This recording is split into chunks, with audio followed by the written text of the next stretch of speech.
On today's episode of The Unwritten Rule, it's the Vandy recap. Mizzou surviving just barely, knocking out Vanderbilt 30-27 in overtime. We recapped it. We talked for like 55 minutes. So great show, great recap. We did touch on everything, the special team stuff, Blake Craig, the missed kicks, talked Brady Cook and what we kind of thought of his shaky performance. And of course, dove into some of the drink decisions at the end of both halves.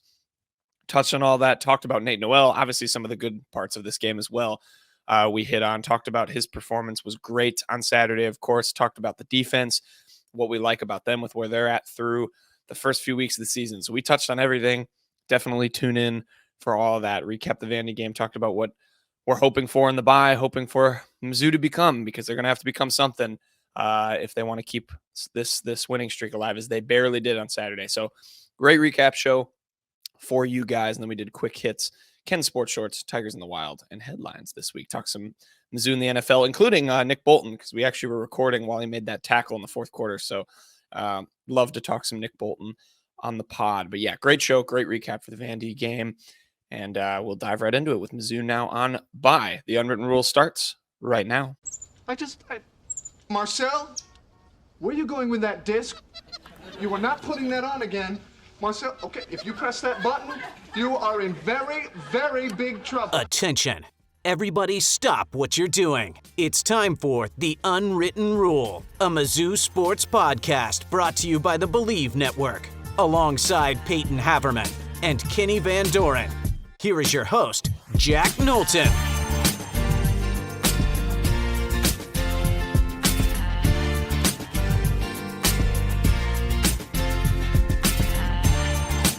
Welcome back to The Unwritten Rule. Today is Monday, September 23rd, and Mizzou football is 4-0. By the skin of their teeth, the Tigers have scratched and clawed their way to a perfect record heading into the bye week. And, you know, you always hear teams say that a bye week couldn't come at a better time for them.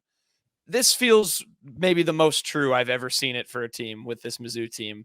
Mizzou beats Vanderbilt 30-27 on Saturday and heads into the bye week undefeated, but it was not the game I don't think any of us were expecting.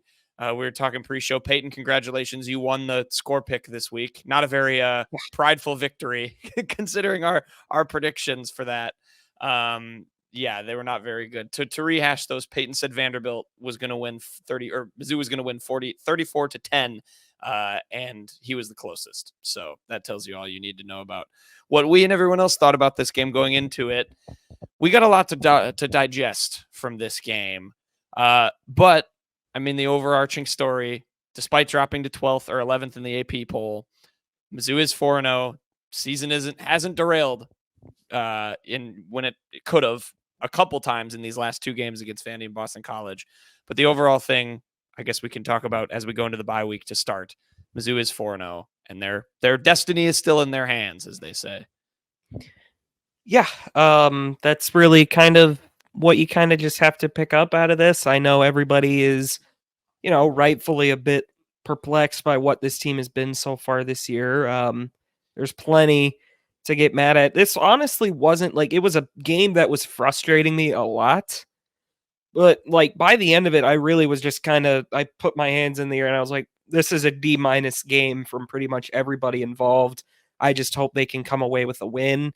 And they were able to, in spite of horribly, catastrophically bad coaching, horribly, catastrophically bad special teams play, downright putrid quarterbacking at times, up and down O-line play. It was all pretty bad. Everything really was, other than I'd say the defense had a pretty okay day. There were lapses, but mostly pretty good stuff from the defensive unit. They were still able to get a win. If you want to be really, really angry that the team is 4-0 and it's been ugly to get there, I get it. I really do. But I don't know why, because it goes against most of how I have operated as a sports fan. I'm just kind of relieved that they got through that game still unbeaten, because like you said, Knowlton, they still control their own destiny now. quite frankly, if they still go 10-2, they're going to make the playoff. They're not going to be left out at that point. They dropped to 11. I think that was a little too far for my liking, but you can't really argue it after a performance like that. But you know what? I tweeted this as well yesterday. You'd rather be 4-0 with a lot to figure out than have your season already be over. I mean, that would have been, man, I don't know if it would have been the worst, but because I haven't been a Mizzou fan as long as so many others, but hard to argue that wouldn't have been probably the worst loss in school history. So, hey, man, you take the win however you can get it. Very ugly way to get to 4-0, but they're 4-0. Yeah, before we get into all the issues in this game and the lapses and where this team kind of stands moving forward, I thought this was a good thing. I was talking to a fellow alum today about the game, and she even mentioned she called it almost like a whack-a-mole right now for the season. They'll fix one issue and then just a new one will pop up. It feels like each week, and you kind of have put the penalties behind you. You've limited those, and then you just find some issues in the offense, maybe holes in the defense. It's like one step forward, two steps back right now, and this bye week is coming at the perfect time. Yeah, I'm Payton. I think texted you and I, Kenny, about at one point where they got their only offensive penalty call. I think was in the third quarter, and we were like, progress. Meanwhile, the world was burning. Kind of around everything else that was supposed to be going right. Yeah, I mean, it's a good attitude to have for sure. Heading into the bye week. I mean, the cliche I always say is great teams find ways to win games like this, and so. It's hard to find very many signs of a great team from that game, from the Mizzou perspective, but they found a way to win.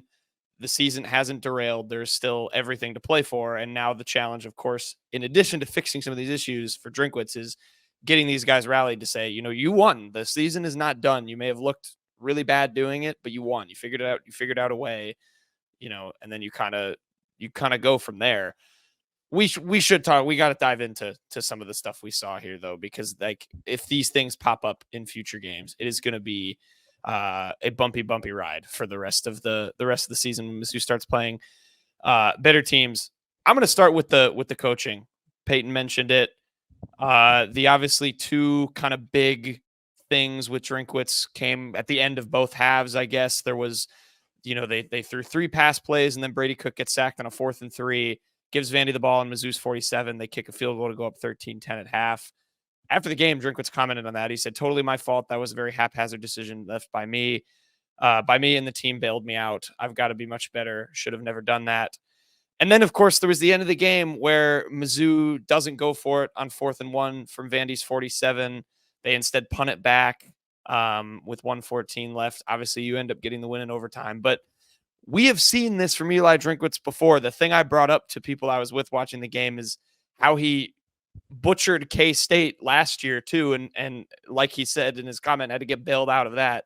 What did you guys think of those two particular coaching decisions? And then any other mistakes too you can highlight? I would say the problem with that end of game one was not that Drinkwitz punted that. I actually think that was probably the best decision because 3rd and 1, I mean, it kind of says a lot when how bad Mizzou was on 3rd and short is kind of lost in the shuffle of yesterday. But it was the fact that Drinkwitz put them back out there to try and get a hard count, first down, just draw Vanderbilt off sides. And instead of just letting the play clock run out and take the delay of game, you burn a timeout there. Luke Bauer unleashes a really, really good punt. Luke Bauer has been excellent this year. And that was an excellent punt. It pinned Vandy within their own 5, I think, within their own 10 for sure. And then Vanderbilt was able to just kneel it out. Whereas if you had didn't take the timeout, you would have had a chance to get the ball back with 40 seconds, probably at very solid field position because Vanderbilt's punt coverage was not good in this one. And their punter was shaky. And Drinkwitz just totally butchered it, completely butchered it. And that wasn't even the worst one because, like you said, the end of the half one. At the end of the half there, I like that Drinkwitz is aggressive at the end of the half. He wants to go get points. because we've seen it like against Tennessee last year. We saw it last week against Boston College. It's a huge momentum flipper. But there's one thing that has to absolutely happen at the end of the half there, and that's Vanderbilt does not touch the ball again. And if you want to go for it there, you either have to take the timeout immediately and go, like get a good play in and go, or you have to like drain the clock to 2 seconds, then call a timeout or something, and then just go for the Hail Mary. You cannot let Vanderbilt get the ball back there at midfield because they burned Mizzou and got 3 points. And I mean, it didn't wind up costing Mizzou the game, but it very easily could have. Quite frankly, last season masked a lot of the unfortunate like questions and conversations we were having about Drinkwitz. Quite frankly, if Nevis had not made that field goal and Mizzou went on to lose that game against Kansas State, I don't think Drinkwitz makes it through the season. Maybe not even that week, because that was how bad that decision was. Drinkwitz is just, at this point, like you kind of have to throw your hands up and go, I don't think this guy is a very good game manager. Hopefully he gets better as the time goes on, but I mean, this is, like you said, Knowlton, not the first time he's kind of botched something like that. I find it very fitting, though, that Mizzou ended up winning the game right after they iced the kicker, calling a timeout there at the end of the game before Taylor missed that final attempt. It just kind of goes back to, for me as well, going back to when Drinkwitz is in his first season.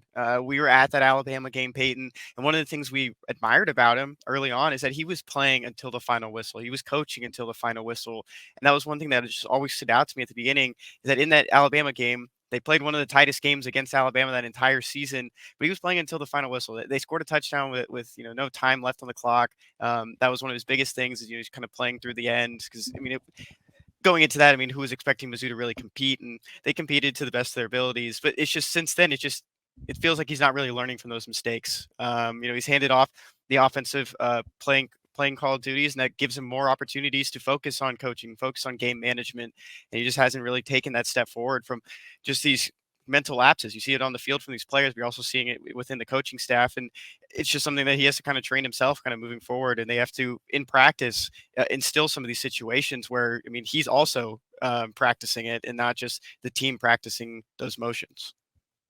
Yeah, it's bad. I think I've just accepted that he's just kind of bad at it, because like you said, Kenny, should have, more time, or like you said, a better ability to focus on those things when he hands off the offensive play calling duties. But yeah, I mean, I was just getting flashbacks to 2023. That is going to forever be a funny butterfly effect theory of what would have happened if that field goal doesn't go through the uprights from Harrison Mevis against Kansas State, because like Payton said, it's kind of a mask, but he did own it after the game. I agree, it's very fitting. He does love icing the kicker. I remember, obviously, he did it against Tennessee last year. That was less of a clutch situation and more of just to mess with Josh Heupel. But yeah, I mean, yeah, you credit to him for that. But yeah, it's shaky, and Mizzou just has to, be careful when they enter situations like that. I think I'm just going to be nervous whenever a thing like that pops up again. I just am not confident that it's going to get fixed. It's not even just like those were the highlights. There were like every single like questionable like decision, quote unquote, to make on fourth down. Like maybe you go for this, maybe you don't. I thought Mizzou went over on their decisions on whether to go for it or not. The first Blake Craig miss, I thought, was one you could have maybe gone for. I thought there was no way you should have gone for that. I thought there was no way you should have gone for that fourth down at midfield at the end of the half in the traditional sense. I thought they should have taken it to 2 seconds and just thrown up a Hail Mary. There was one in the second half that was like a 4th and 1 at like the 40 they didn't go for. It was just a badly coached game, badly managed game. There's no way around it. I thought Drinkwitz was really behind the 8 ball on that one. Like Kenny said, that was like, I was kind of taken aback when Drinkwitz, like in his first game, like at Mizzou, I was like, oh my gosh, like this is so unique. Like he's taken timeouts to try and get Connor Bazelak into the end zone for nothing. But since then, I mean, I have not really come out of a game thinking that was really well managed by Eli Drinkwitz. And that really is a small thing in a lot of senses, because you'd rather your coach be an ace recruiter and an ace program builder than an ace game manager.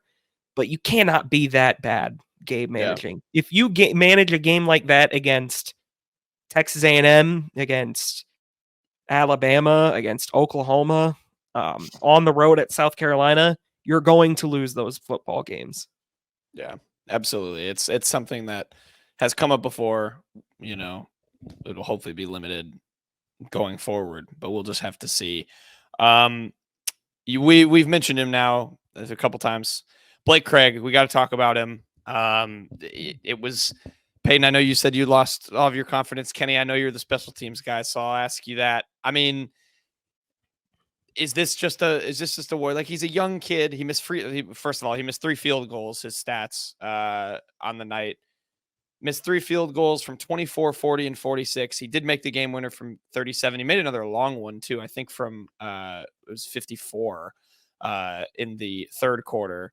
Made another one from 23. So 3 for 6, hits a 54-yarder. But again, Kenny, yeah. What are your thoughts? Because I know this is it doesn't feel like you don't want to pin it all on Blake Craig, because it's annoying that Mizzou is even in the position where he has to make these clutch field goals. But at the same time, you know, if he's consistent, they win this game and walk out of here, you know, and avoid overtime. So I'm worried. That's what I'll say. What are your thoughts? Yeah, it's safe to be worried. You know, I've kind of joked with Payton a lot on this show about it, just because I am a special teams defender. But you're up 2 scores. If he makes all 3 of those, of course, something could have changed on the other side of the ball with Vanderbilt. You don't know exactly where that game goes, but they don't go to overtime if he makes all 3 of those field goals. One of them, maybe you can argue that it went over the upright, but it should still, I mean, it shouldn't be that close. Doinking it from 24 is just another thing, and then just pushing it. There's a lot of things, you know, kickers and punters, they're just different animals, just because in the sense that it is a lot of mental at the same time of it being physical and what you can do. He just got into a bad rut. I mean, he had a great week last week, SEC Special Teamer of the Week, but it's about consistency moving forward. Yeah, you can pin it on him being a little bit younger, but he's been in the system before, and he's a kicker in the SEC. Like, it's the best conference in college football. I mean, you can't. You can talk about the Big Ten probably having some better special teamers, especially on the punting side.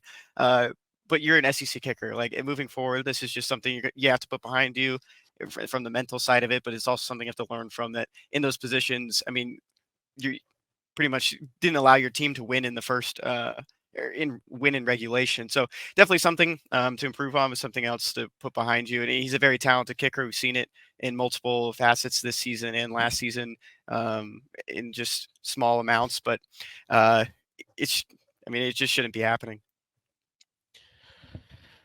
Special teams, man. It is just my least favorite part of football. It just makes me nervous, and stuff like this does not help. And look, I'm not going to pile on Blake Craig. He's very clearly got talent.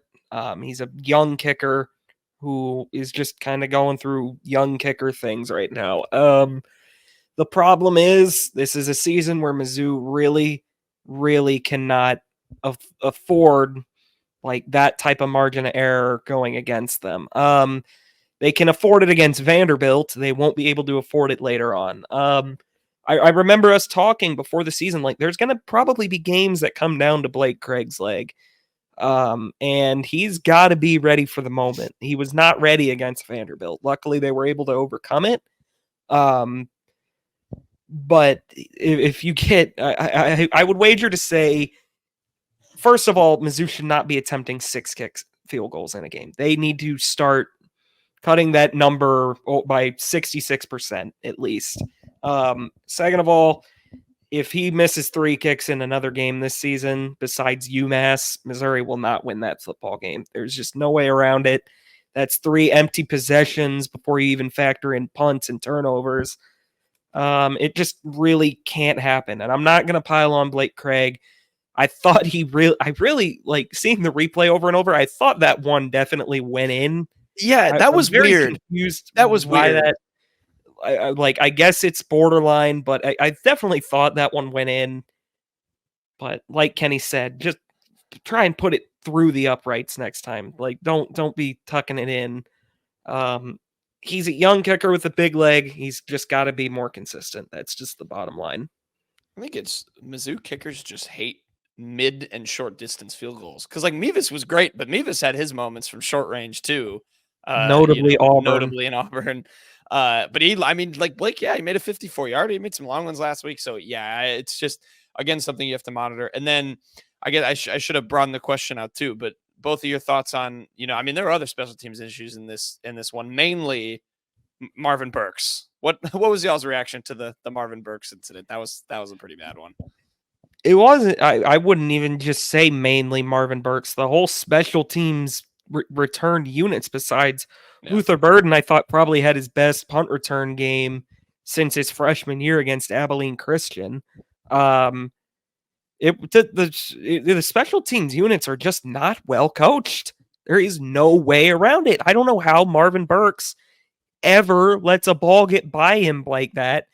I don't know what in the world we're doing with, like, last week, there were 2 punt returners in one spot.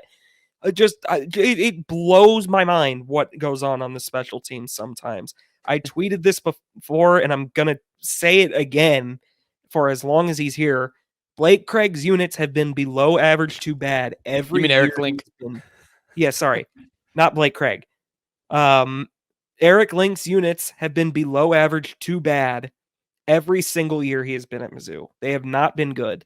I get he had an NFL kicker that he probably had very little to do with recruiting-wise. I think that was very much hey, Cole's Kicking Academy, who's a good kicker I should offer an NIL bag to? And they're like, here's this guy. That's probably how the recruiting process for kickers go. But some of the stuff that happens, like, on these kick returns, like, I think Marquise Johnson is taking out way too many, and he got hurt. I don't think he got hurt on the kick return yesterday, but he did get hurt. Stop taking the kicks out. Fair catch it and take the ball at the 25. I mean, the thing with Marvin Burks, he only got it out to the 1, and then Mizzou was actually able to drive almost 99 yards to score. But they weren't because Blake Craig then doinked the 24-yard field goal. So that was an entire drive that was just self-inflicted wounds from the special teams. It's just a bad unit. I'm not even going to waste my time hoping it gets better because I've seen it for 5 years under the coach that leads them, and it has not been good ever. So it is what it is. Yeah.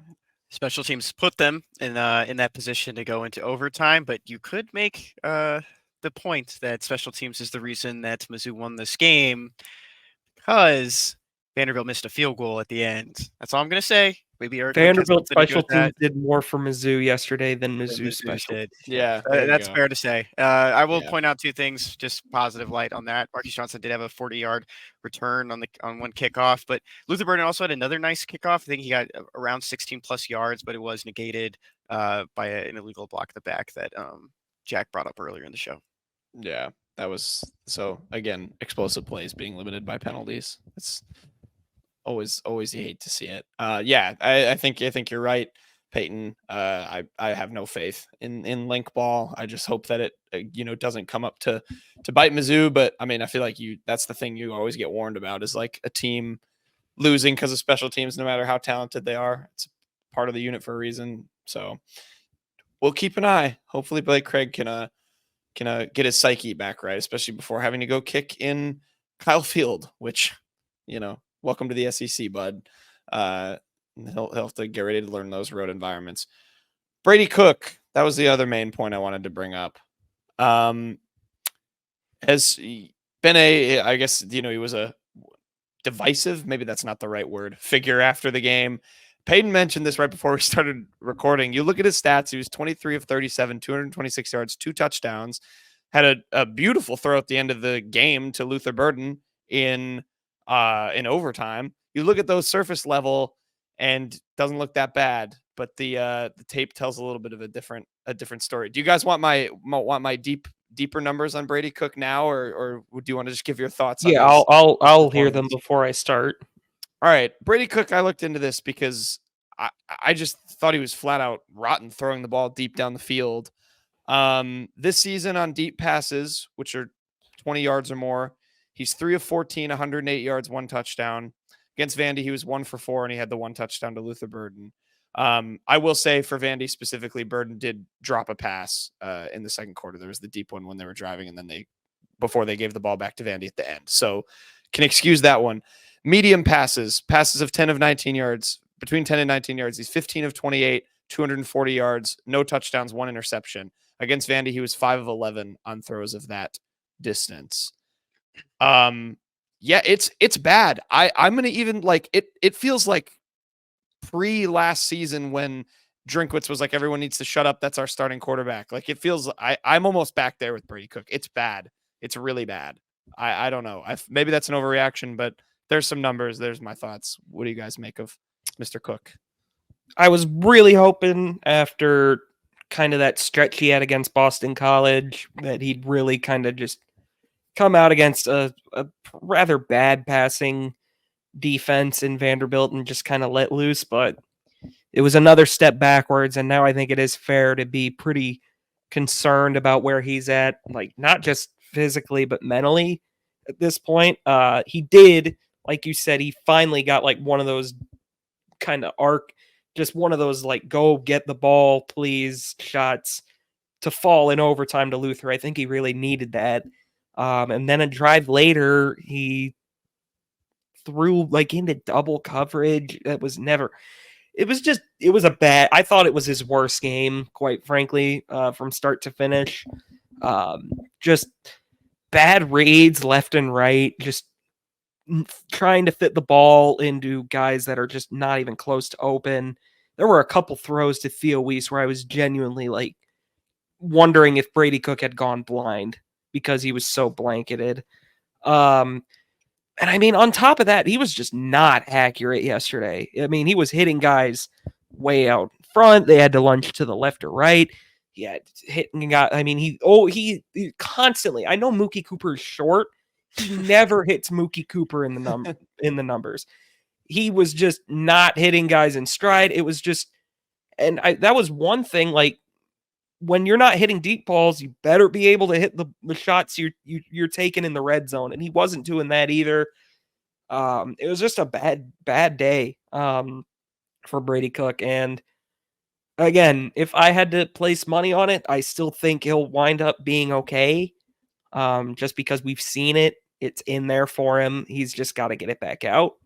I like that him and Luther are starting to connect again pretty consistently.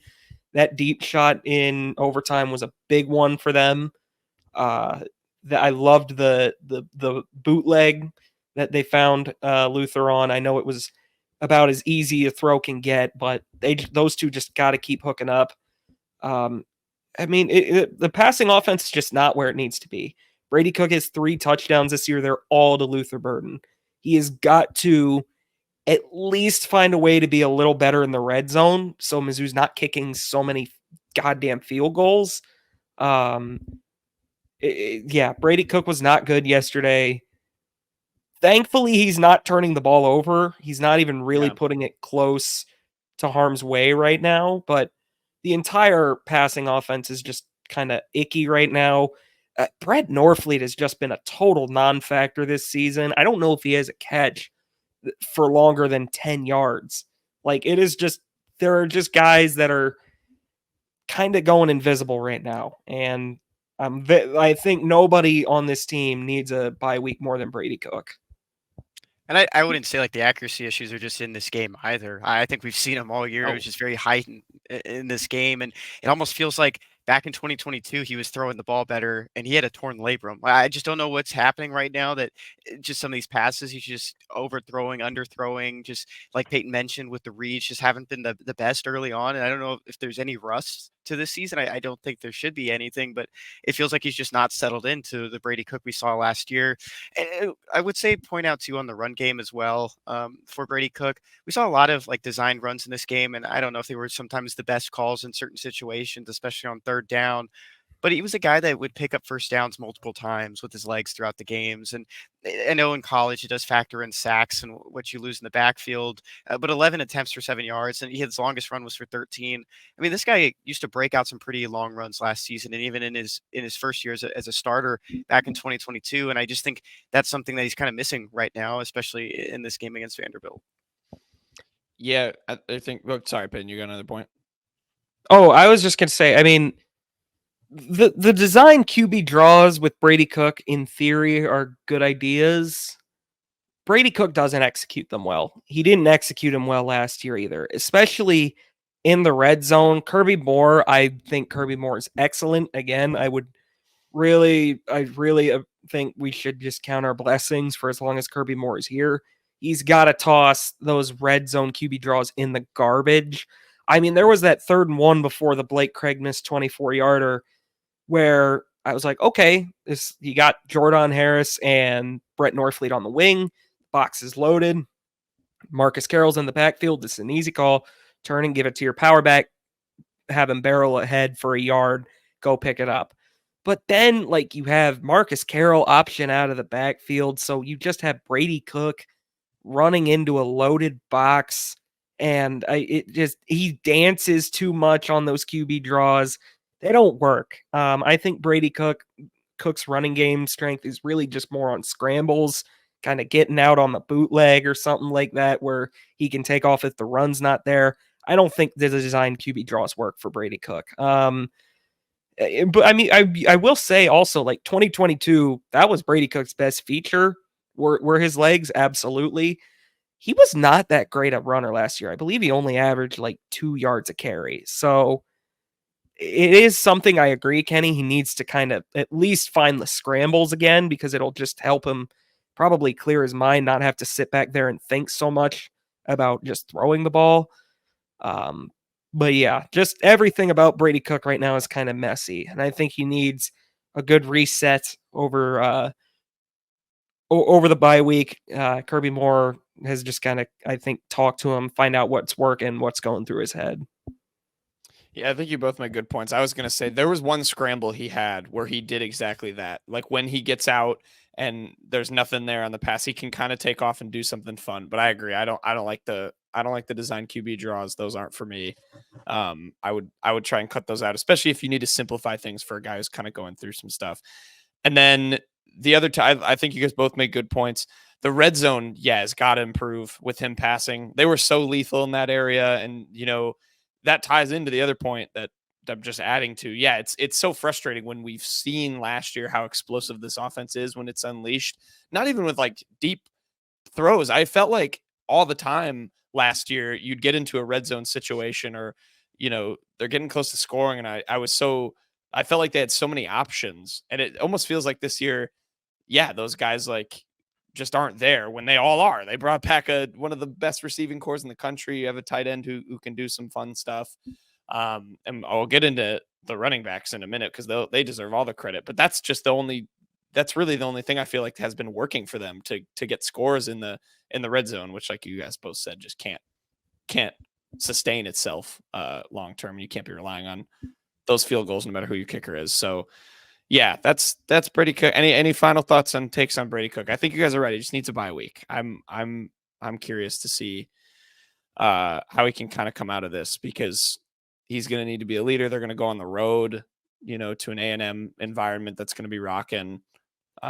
So he's got to sort it out. But I think he knows that.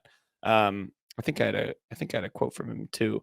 Oh yeah, this was interesting. I thought I liked what he said, where he felt like this game was kind of like the Middle Tennessee State game last year. Someone asked him about that, and he said he actually thought about that. And then, we saw how Mizzou responded from there. So I guess get your head right for that. I mean, he threw an explosive. That was like when the explosive plays first started the next game when they played Memphis, and you had that long bomb to Marquise. Kansas State was the game after Middle Tennessee. Oh, you're right. I had that out of order, but same thing. long bombs to Luther Burden, kind of figured it out, got going. So we'll see how Brady Cook kind of responds. I will segue on that note to talk about a good in this game. Nate Noel is a beast. 24 carries, 199 yards. It was a career high. Didn't score a touchdown. Read a great feature on him in the Missourian too, about how he just has like come up and has always kind of been a grinder. He's at App State for a while, so go read that. But I mean, what a blessing he's been. Mizzou just finds itself, or just like running backs just kind of seem to fall out of nowhere when they get to Columbia, Missouri. Maybe there's something in the water. Just these guys that you're like, all right, they'll be a contributor. We're not really sure, and then they just kind of go off out of nowhere. I mean, thoughts on Nate Noel? I think he absolutely helped save this game. 100% MVP for me against Vandy. Yeah, they needed a lot of his explosive runs, no doubt. He's definitely the better option than Carroll in that regard. Carroll's the power guy. Noel is the one that you want if you're looking for a home run. I thought it was just an interesting game for the O-line in general. There were plays where like Cameron Johnson was getting absolutely demolished backwards and then like turning and yelling at Mitchell Walters. But there were other times where, there were so many plays where Nate Noel just had like the Red Sea to run through. And he did it and got to the next level and would absolutely dust every linebacker and safety that tried to take him out along the way. Just an up and down game for the O-line, but Nate Noel was absolutely excellent. Definitely made the most of every hole he got. They needed his explosiveness badly yesterday, so definitely made the difference in the game. I have a question for you guys, and I was thinking about this when I was watching the game, actually with my mom, and I said I'm a little bit surprised, by the carries this season, especially in this game as well. And I know you give it to the hot hand, and of course Noel had an amazing performance. But going back to the off season and looking at the transfer portal, and when they landed both of these running backs, at that time, who did you kind of feel like was probably going to get the primary carries? I know once we got closer to the season, we found out Noel would be the first guy on the field and kind of where they were looking moving forward with both the running backs. But are you a little bit surprised by just what the two different roles are right now this early in the season? No, I think it's perfect. I think they're using both of them pretty perfectly. They couldn't really use Carroll a whole ton because when they needed to pick up a yard yesterday, it was just, like I said, a weird game for the O-line because there were times like when they were trying to get out in wide zone, which is Mizzou's bread and butter, and a lot of times those were Noel carries. They were absolutely plowing and giving Noel a lot of carries, but when they needed a yard or so, it wasn't always as pretty. The carry disparity has, for the most part, not been very large in these games. It got large yesterday. Noel was definitely the feature back. Carroll was situational. But I really haven't been surprised by how they've used either back so far. Carroll's the Thunderback. Noel is the Lightning back. That's just kind of their roles. I've had no real problem with how they've used either. I actually really like how they've used both so far. I meant compared to when we talked about when they landed both of them, because I remember when both of them were signed to Mizzou, we kind of assumed Carroll was going to be the primary guy. He had all these accolades, he had all these awards behind him and just recognition. I just remember we were all kind of focused on Carroll, and it's been Nate Noel as the guy that's really been a little bit more explosive. I thought Carroll would be getting more carries when they both were brought in. As the season got closer and the beat writers kept saying it's probably going to be more 50-50, I kind of assumed it'd be more like the situational, like, okay, Carroll's the bigger body. He's going to go in and get you 4 yards when you need it. Noel's going to be kind of more of the just more free usage back, I guess is the best way to put it. But you're definitely right there. Just when we knew nothing and they just had brought in both, I think we all assumed Carroll would be getting more carries. Yeah, I'm thinking like your last game kind of made it clear that they had designed a lot more stuff for Noel. And I definitely thought coming in that they would design, and even when it got to the point where it was like going to be 50-50 or split, I still thought they were going to kind of design some more stuff for Carroll. But yeah, I think it's like Payton said, it's just like purely situational. I did not think he would be involved. And it's not that he isn't involved very much, because he is, and like he has to come up big. He scored a touchdown on Saturday. So like it's not to diminish Carroll's role, but I did think it would be bigger, even when we found out that Noel was kind of leading or that it was going to be split. But I mean, credit to both of them. I mean, they take their roles well. Noel scared the shit out of me when he was tackled. I didn't have I don't know if did they rule him down right away? I was watching on a TV with no sound. So I just saw the ball come out and like didn't think there was a whistle blown. That freaked me the hell out when he almost fumbled in the end zone.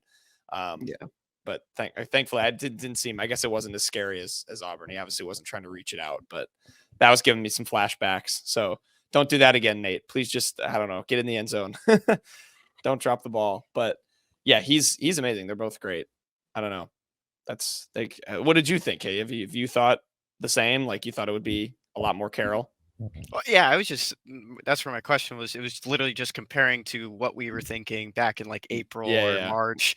And I think at that time I was like, okay, Carroll is going to be the number one guy. We were looking at all these stats and reading up on him, and we were just kind of like, okay, he's the number one option. He's going to get some plays out of the backfield, and we like the speed from what we read from Noel as well. So they're going to mix that in a little bit. And I mean, no complaints here for how this run game has produced, especially in the first SEC game. But yeah, I just wanted to see where you guys were, because I felt like we were just kind of on the same spot a couple months ago. Yeah. That's definitely where I was. I was for sure. I thought it was going to be Carroll, and then Noel would be kind of just this fun, fast guy that you'd maybe unleash from time to time. But yeah, it's been great. It's been great. Once again, running back's just been a consistent position for Mizzou. It's very nice. Let's hit on the defense real quick, just because we didn't really talk anything too specific on that side of the ball.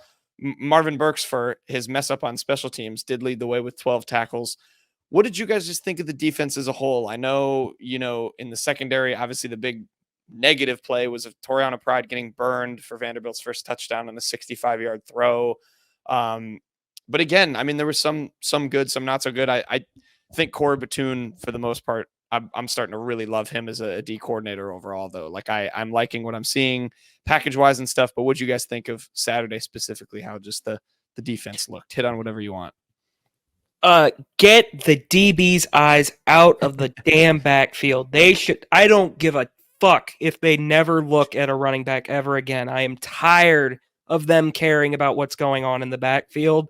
Tell Toriano to look at the wide receiver he's covering the whole time. If a running back goes right by his back because he's not looking, I don't care. I'm tired of the weird miscommunications because the DBs have their eyes on the backfield. They don't need to help, okay?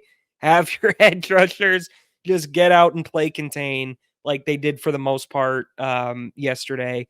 But that was the main thing. Just Toriano Pride, like that would be my main thing if I was Alpo or Corey Batoon. Toriano Pride, keep your eyes on the receiver. Just keep him out of the backfield. You are not going to make the tackle 30 yards downfield unless something truly terrible has happened already. So that was one thing. After that touchdown, the defense quite literally was saving the day, while Mizzou's offense was just kind of, again, sputtering.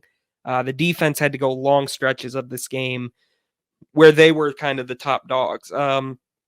Chris McClellan, I cannot say enough good things about him. He has, I think, been Mizzou's most consistent player. Really liked what I saw from the D-line in general. They always have those, like, it was just like with Boston College. First drive of the game, Vanderbilt, first couple drives, Vanderbilt was able to get their run game going. But after that, I mean, Vanderbilt had two other scoring drives after that, like for touchdowns. But for the most part, they were great after that.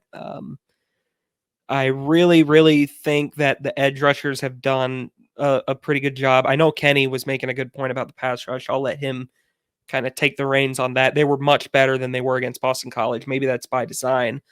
Overall, I've been very thrilled with what I've seen from the defense so far this season. I don't think I have any real concerns about that unit right now. All right. Yeah, I mean, I wasn't expecting Pavid to be that, explosive on the ground as well. And he had some great runs in this game. 36 was his long, 84 yards on 17 attempts. And they got to him in the backfield a couple times as well.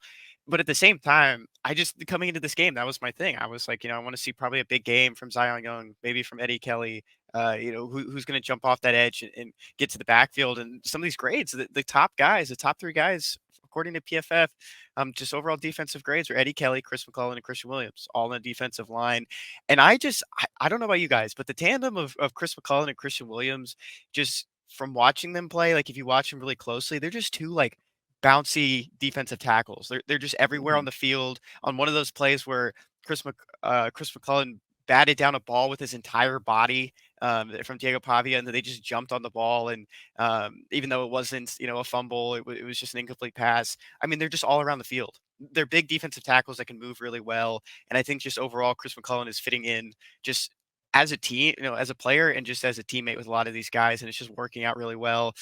The one last thing, I want to touch on with the defensive line, and this guy doesn't grade very well. He actually was 22nd. He had the worst grade, according to PFF on the Mizzou defense. But that's Joe Moore. In this game, the only stat he recorded was a QB hit. I think Joe Moore has the award for the most, whoa, that's Joe Moore, that I've ever seen. Because there have been just over the last 2 seasons, he's been a rotation guy. He doesn't really pick up many stats, but he's had like some pretty impactful hits, impactful plays getting into the backfield. And it's just like, he has just like this one play every game where he kind of gets back there. But overall, I mean, it was very, very exciting day for that defensive line. A good step forward, especially after last week. Yeah, I'm glad you brought up the McClellan bat down. That was awesome. I got so excited just watching him do that. And then, very weird that they like chased after the ball for so long. I think you want to throw it in there too about just McClellan. I think you have to love defensive tackles that can do that and then just show so much emotion right after it. I think that's something that maybe some teams have lacked, where you just have these just kind of bruisers. I mean, him and Christian Williams, I mean, they're just two guys that just show a lot of emotion on that line. They're just talking it up the whole time. I think they're just really good leaders on the inside.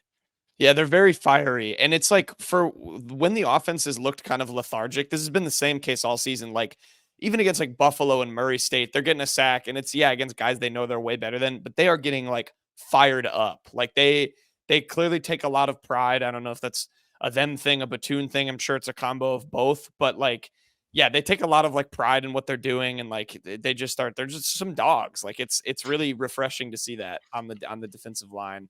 Payton, I think you made a good point about the secondary too. I mean, you got to fix that. Don't look in the backfield. I see the same thing with the linebackers though from the defensive line. I know Chuck Hicks had some moments in this game, but like him, Tristan Newsom, they all do that too. Khalil Jacobs has been a great fit. I've honestly loved this unit. Man, I mean, just 2.5 tackles for loss and a breakup for McClellan. Yeah. Just a monster game for him. Also, underratedly big play in this game. I know Eddie Kelly had one play where he totally lost contain, and Pavia got by him. And I remember looking at Eddie Kelly. He was frustrated with himself. He clapped his hands together like in frustration before the play was even over. He had a huge tackle for loss in overtime that I remember he was really, really fired up about. Eddie Kelly, he was someone I was kind of concerned about coming into the year because I just wasn't sure. I didn't like kind of the lack of production at Georgia Tech. Just hadn't heard much about him, but he has surprised me. He's a huge dude for an edge rusher, but he has played for the most part pretty well. Yeah, I've liked him for sure. I remember that play at the end in overtime when Pavia was rushing or was making the run. It was a Pavia QB draw, I think. Yeah. And he had absolutely nowhere to go. Stuffed him. Loss of 3.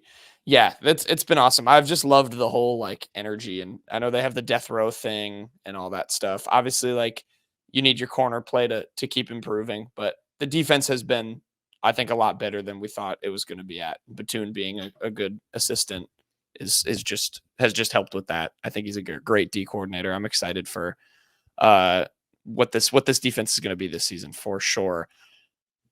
Any final things? Just any lasting thoughts from it like we ended that on a positive note, which I like, and I think again to go back to where we started, like it's you're 4-0 in the end. You head into the bye week, which becomes crucial. But it does feel very refreshing to like come off of a game like this and you still think Mizzou can kind of be something versus I would like Mizzou in years past definitely loses this game. And this Mizzou team still did find a way to win, even if you want to see a lot more. going forward. That's my final word. Again, I think it says a lot about this team where they can play 4 games that are substantially less than A games, and yes, 2 of them were Murray State and Buffalo, but they still win the game. I mean, yesterday was not even a C game for Mizzou. It was a straight up D- game for so many players. Outside of like Chris McClellan had an A game.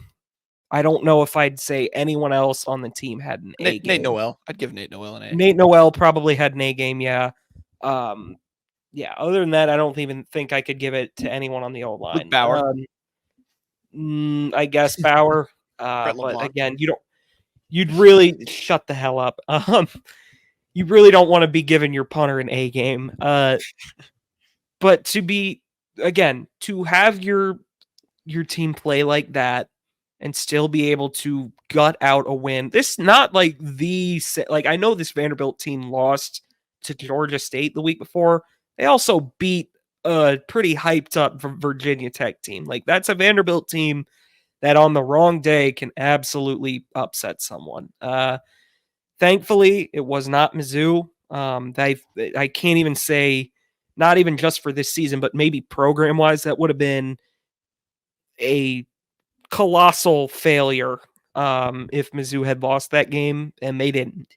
So everything they want to accomplish is still out there in front of them. They have not played their best game yet, and they have a bye week to figure some things out. Drinkwitz said as much. He said in the post-game presser, we're going to take a look at who the Missouri Tigers really are in this bye week and evaluate things.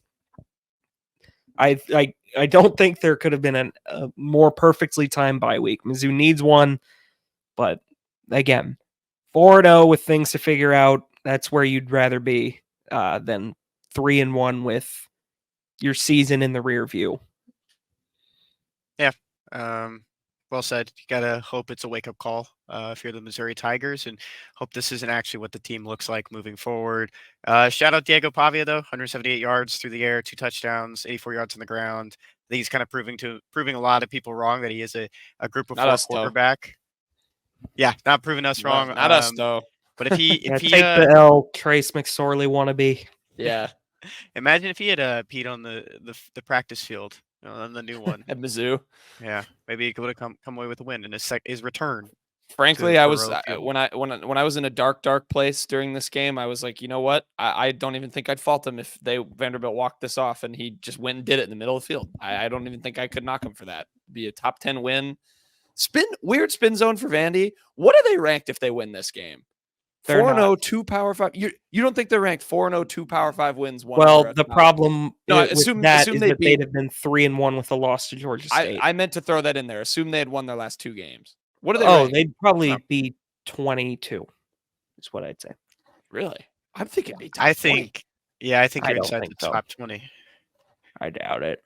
19. A top 10.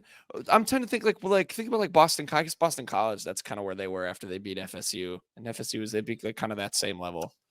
Also, shout out to Boston College, a huge clutch last minute win over an unbeaten Michigan State team. That's really big. I hope Boston College goes 11-1. Yeah, that we do need to root for that. You do have to keep those in mind. Yeah, when you for that non-con game. Not to spin zone it too much. As Kenny looks up the Murray State result. And shout out Buffalo for beating ranked Northern Illinois yesterday. Oh yeah, Mizzou doesn't have an easy schedule. It's a hard schedule. Murray State beat Mississippi Valley State, the Delta Devils. Yeah, that's.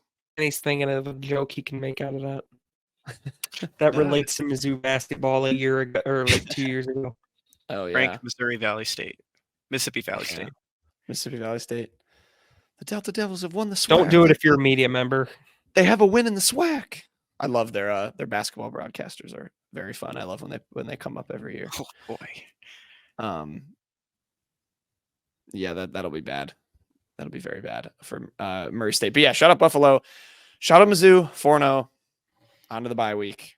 On to Cincinnati. Hopefully, they can find the real Missouri Tigers, as Drinkwitz said, because they're going to need to as we start to look ahead toward A&M. For now, however, we will put this one behind us, 4-0, and this podcast can continue supporting a college football playoff hopeful. Thank goodness.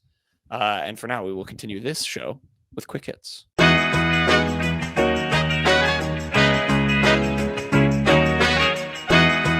Okay, quick hits time. We're going to finish out the show.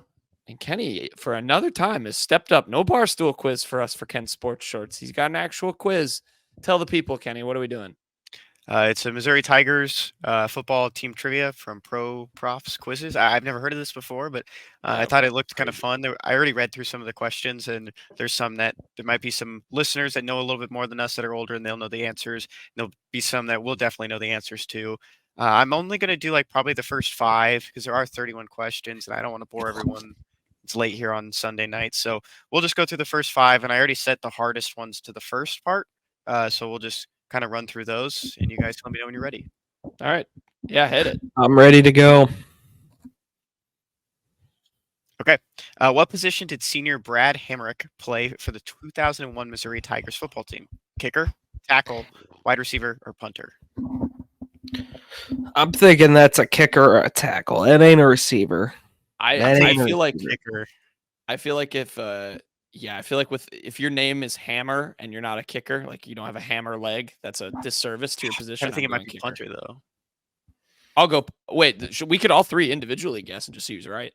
Okay. I'm going. All right, I'm gonna go tackle. I'll go punter. Or you want to go punter, Kenny? Yeah. All right, I'll go kicker. Okay, you were right. It is kicker. Kicker. Boom, hammer. All right. Definitely Next. called him a hammer. Definitely called. What? What special teams position did Mike Matheny play for the 2003 Missouri Tigers football team? The Punter, Royals place kicker, Cardinals manager? long snapper. Okay, I think we're learning stuff while this is happening. Did he wait? Is he the manager of the? No, it's a different guy. Oh, It's a Just- punter, Kenny. No, it isn't. It's a long snapper. I think he's a long snapper. I'll go long snapper just for Kenny. Sure, I'll make. Oh, him he's a first. place kicker. 2 kicker questions off the bat. Back to back. Sheesh. All right, third question. The Missouri Tigers started their 2007 season with how many consecutive victories? 8, 5, 6, or 3? So their 8, first right? loss this season Yeah, was I thought it was 8 to Oklahoma. in the regular season. Yeah, how early into that would that have been? I 8 think or it would have been 6. 8 or 6. Yeah, I think it's got to I'm be gonna 8 or go. 6. I think then. 8 is probably the safe guess. Gabe Yeah. DeArmond Although- brought this up when he was on with us last Yeah, time. I feel like I vividly remember 8. And I don't. Feels Yeah, cold. it's probably. Let's just go 8. Let's go 8. We don't need to spend a million years on that. 5. Oh, That makes sense because Missouri was able to rebuild themselves all the way up to number 1 Oh after yeah, that. by the end. What offensive position That's did Zane bad. Gilmore play for the 2000 Missouri Tigers football team? That's a Tight end, tight end name. running back. Kind of is, punter, yeah. guard. I think it's guard or tight end. Let's I'm go going tight running end. back. Going tight Actually, end. I low key think running back. I'm with you That's on my this one, guess. Payton. Running back. Boom! Come on now. Jack's got Shout out 2 of Zane them right. Gilmore. This Love quiz his sucked. highlights. Yeah, this quiz is pretty tough. As a sophomore in 2004, what position did Brian Smith play for the Missouri Tigers football team? Strong safety, tight end, cornerback, or defensive end? Also I a tight don't end. know. Strong safety is my guess. Yeah. Oh, Brian Smith. For Defensive the record, end. the 3 members of this podcast were 3 years old in 2004. Defensive end is my guess. Kenny would have been 4. Okay, yeah. Parts of the season. That's an interesting thing to bring up, Knowlton, because it's actually Kenny Van Doren's birthday on the Oh, day. defensive we're end. recording this.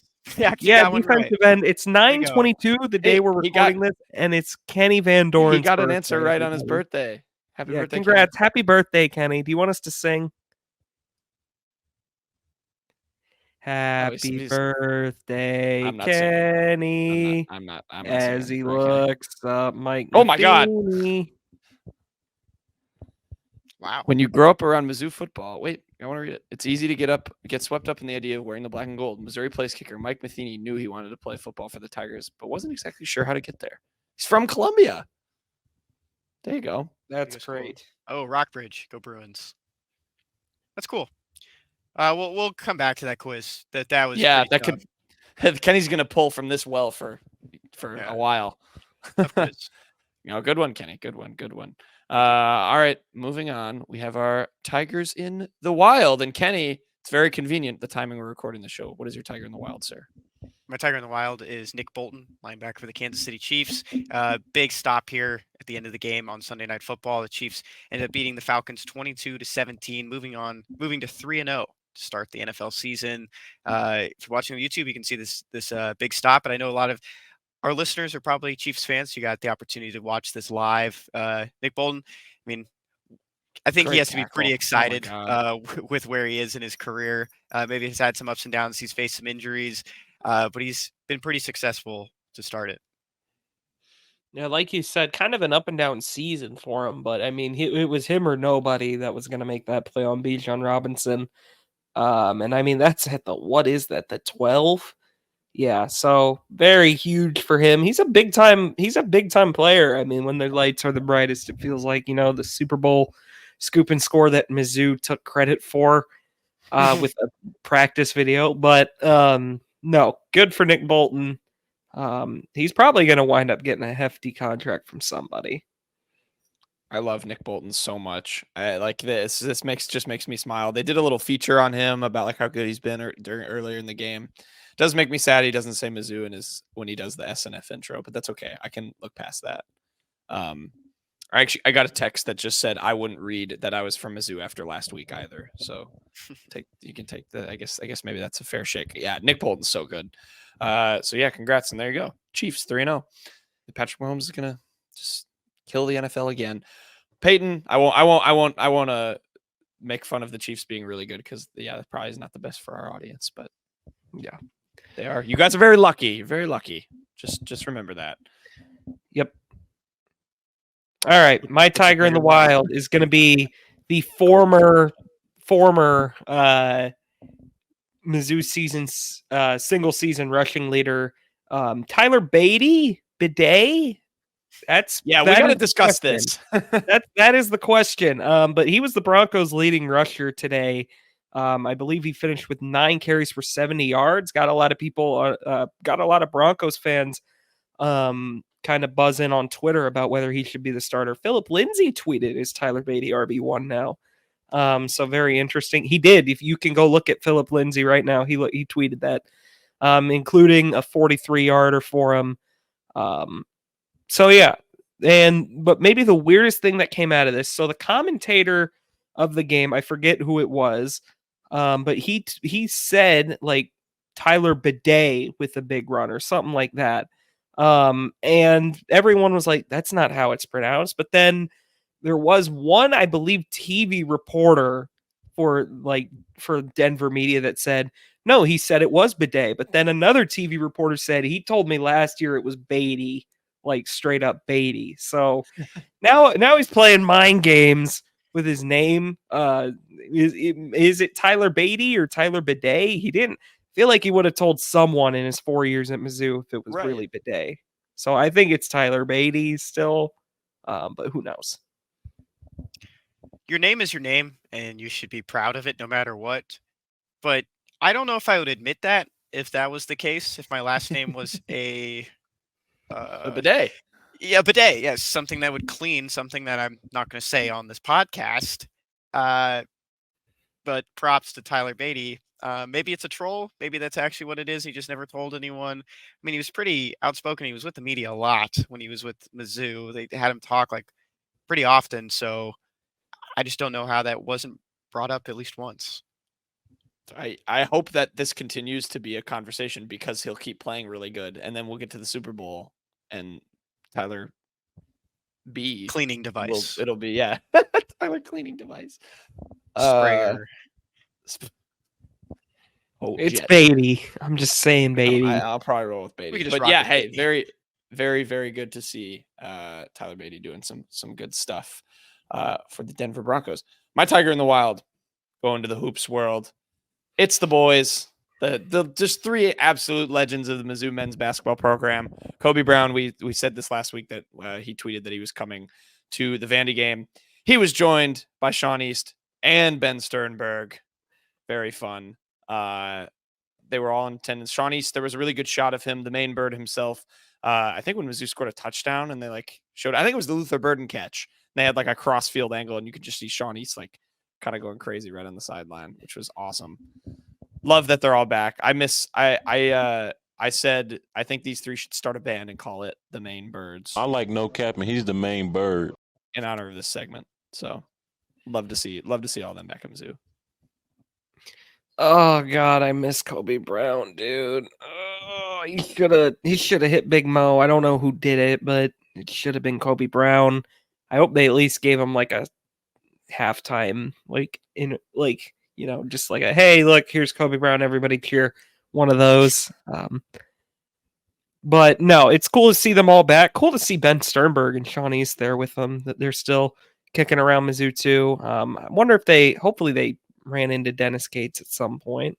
But super cool to see them back around. I love that Kobe Brown is still like super proud to be a Mizzou alum and still tries to make it back there. Yeah, legend. He's been in the lab too. I've been following him on Instagram. He's been putting in work. I will have consistent NBA updates on the clip show this year for Mr. Kobe Brown. I hope he plays. I hope he can crack the rotation. Yeah, great to see them back. All right, headlines. Kenny, your headlines, sir. Yeah, an unfortunate one here, but Max Scherzer's season is over.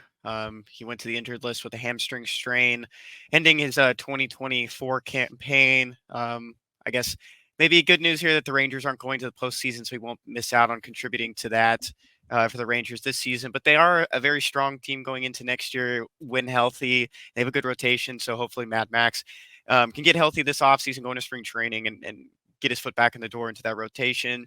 We talked about it a little bit during his rehab when he intentionally walked a player while he was having a perfect outing.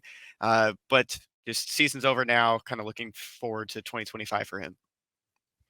Yeah, is he a free agent? That's a good question. He's a free agent after this year. Okay, and yeah, maybe not even with the Rangers. Yeah, so that could be the end of that tenure there. Kind of just a down year in general for like big time World Series hangover years for the Rangers, but hopefully Max Scherzer, like you said, gets healthy when he's playing. I believe he pitched well this year. I'm not gonna lie. Once the Cubs tailed off, I really didn't pay attention to baseball for like the last month. So it's football season for Payton. Yeah, full swing. Some of us on this podcast, our teams are playing in October, but yeah, it's a bummer for Max Scherzer. Half of them don't even care about that, really. That Mets contract is finally over. Same with Verlander and the Astros. That is kind of crazy to see already. Time. Seeing Justin Verlander. How old is Justin Verlander?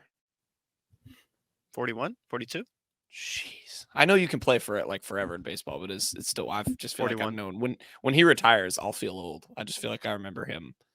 He's just like always been in his prime, like growing up. But yeah, bummer for Mad Max. That is tough. Hopefully he recovers from it well and bounces back next year. What Payton, team do you guys think he'll be on? Let's say it now. Let's Take a shot. question. I have no idea, man. Probably back in Texas, to be honest. Crew or the Athletics. Those are just awful suggestions. No, Let's go Arizona. One of those suggestions. Yeah, that's a great. good retirement home. Yeah. Oh yeah, that's Start true. where you finish where you start. Oh, there you go. Full circle. All right, Payton. Headline. Welcome to the SEC, Oklahoma Sooners. The Sooners got a very rude introduction. They welcomed number 6 Tennessee to Norman yesterday and got pretty embarrassed. It was 25-15. I mean, they had nothing on offense. And now there may be a QB controversy. This headline comes from Dave Wilson from ESPN. Oklahoma to, quote, evaluate QBs after Jackson Arnold, their starter. JFN, you can kind of fill in the blanks for what that stands for. Or JFA rather. He was benched in this game because he just quite frankly has been pretty bad all year. I think he's averaging like 5 yards an attempt or something. He was benched in this one for freshman Michael Hawkins Jr. Michael Hawkins Jr. Was better. I mean, he did lead a scoring drive, but it just has been pretty ugly for Oklahoma's offense in general. I mean, trouble was brewing from week one. I mean, Jackson Arnold was not pushing the ball downfield against Temple. And I mean, wouldn't you know, they ran into Tennessee yesterday, and it was just, I mean, it was 25-15, and it really, really was not even that close. Oklahoma, their first SEC game was real ugly, and yeah, now they've got maybe a QB battle, and as Kenny likes to say, if you have two QBs, you don't have any. That is a good phrase for you, Kenny. Yeah, it's Florida of the middle of the country right now. Keep in mind they pushed Dylan Gabriel out to start Jackson Arnold. Yeah, and they play Mizzou. Wonder if they'll have it resolved by that point. So maybe a good sign for Mizzou that Oklahoma might be a little weaker. Tennessee is really, really good. Tennessee's really good.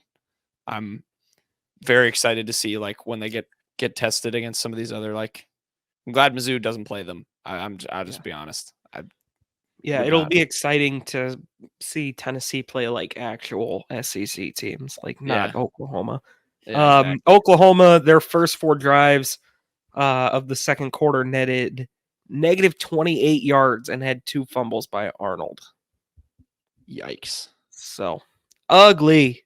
How did Nico play in this one? I didn't see. I actually didn't watch a lick of this game. I watched a couple minutes of it. I didn't think it would be close. Oh, Nico's not any good, man. Payton, not even getting to 200 yards. Stinks. Have you been doing your homework? Because I'm going to ask you how to say his last name. Malavia. No. Not even close. Crap, I saw a video. Iamaliava. Iamaliava. You got it. Iamaliava. I remember now. Yes. Yeah. Iamaliava. I think he's really I'd good. say Brew McCoy was Tennessee's leading. Oh my God, a 1.3 QBR for Jackson Arnold. Horrible. That is, I mean, that's he was a 5-star quarterback. He was. He was the number 3 recruit on ESPN's top 300 board. Him and Jackson Arnold, or him and Nico are the same. They came in the same class. They were 1 and number 2.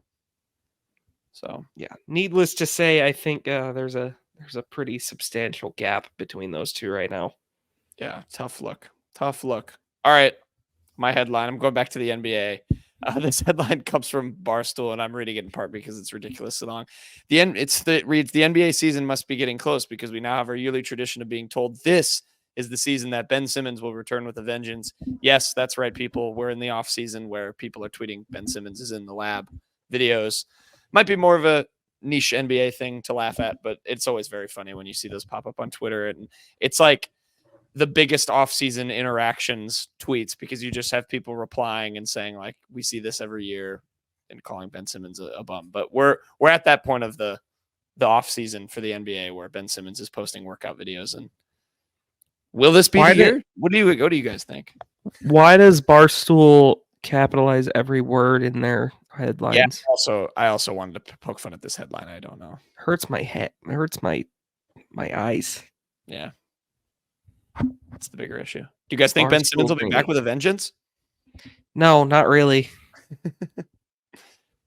Yeah, it's just always funny. I like seeing those tweets. I like framing a coach ranking as top 30 coaches in the NBA. Just every coach.